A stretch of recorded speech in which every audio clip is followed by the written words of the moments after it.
Then you have on the side, after you have your practice time, then you can go and jam and have fun and play whatever you want. Yeah. But if you're not putting in 30 minutes a day of strict, nothing but Job. scale It's training. a job. Yeah. Right? It's a job, not fun. Well, it's right. It's work. If you don't put in the work, and you're not giving yourself 30 minutes a day of practicing technique and theory, not playing, then you're really just a joke. You're not ever going to be a real. Yeah, work is something physical, but the job is like obligation. So you gotta do this. That's sort of like but it's more like commitment. think like you're going to a competition and you're training yourself for a competition. Yeah. Yeah. Definitely. Because entertaining people, and being on stage, it is a competition with yourself. Because if you screw up, you have 3 seconds. 3 seconds on a stage is like the worst thing in the world. 3 seconds is a long freaking time to make a mistake. After 3 seconds, you can't fake a pause anymore. You can't fake. That's an infinite amount of time on a stage. So you want to get in your practice time that every single note has to be perfect. Every single note has to be on time. Yeah. Especially if you want to play fast. Like for the most part, generally you can do sweeps and stuff at a normal speed. Right? It doesn't be that fast, because for the most part people don't even hear what you're playing when you go that fast. And it's not interesting if you keep that up. But what makes it sound interesting is, when you go from something slow to something fast and then back to something slow. It even makes the fast part sound faster. Yeah. Yeah, totally.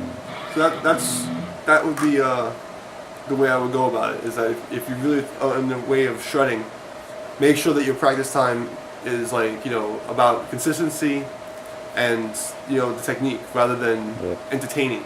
The entertaining comes when you have good technique. If you don't have good technique, if you don't have the strength to lift the guitar, you're not gonna be able to. Yeah, ability to do things, right? So that would be my thing. Otherwise. But 30 minutes a day is all you really need. 30 minutes of solid, theory practice, in the sense of theoretical practice, like playing scales, playing arpeggios, and doing little exercises to match the scales and arpeggios in real time to other things, is really the way it should be going. 30 minutes every single day. Then on top of that, you start to make mess around and have your fun. But if you're not hitting that 30 minutes a day of just like strict, like robotic practice, you're never going to be able to get your body to internalize movement. And that's what really comes down to. It's your motor memory. You have to get your body to remember the movement on its own. Say when you walk to the bathroom, you don't think about taking a crap. You have to be able to play the guitar without thinking about it. If you could figure out your starting position, right? You should be like, okay, I want to play this arpeggio, bang. I don't need to look.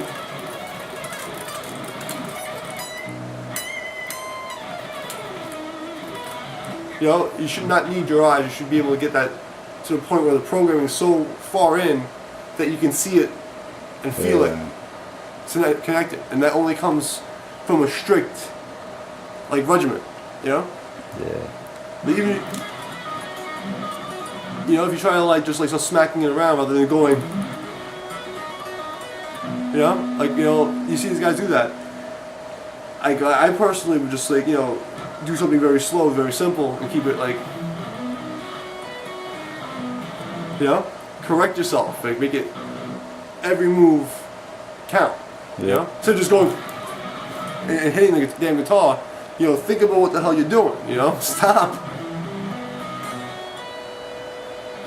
Find out that works, and and work with it, and then get that as a steady, consistent pattern and practice it, and then get the speed up. Yeah. Whether it's tapping or legato, it doesn't make a difference. You have to start the same way and finish the same way.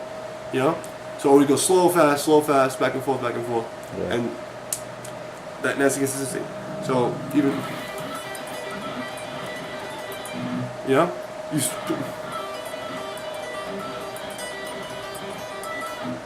that consistency makes it sound right.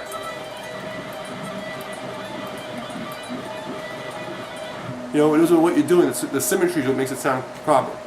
You can pick up anything, and if you can make it symmetrical and make it consistent, it's going to sound good. The trick of getting it to sound good over something else is knowing what notes fit over what chords, and and be able to take the rhythm. So it's more like a triangle of thing. You have to know what notes fit over what chords, over what rhythm, and you get all those three parts together, and then you can actually solo properly. Yep. Yeah. Yeah, So- thank you very much. It's it's overwhelming amount of information. So people got to digest it first now for years.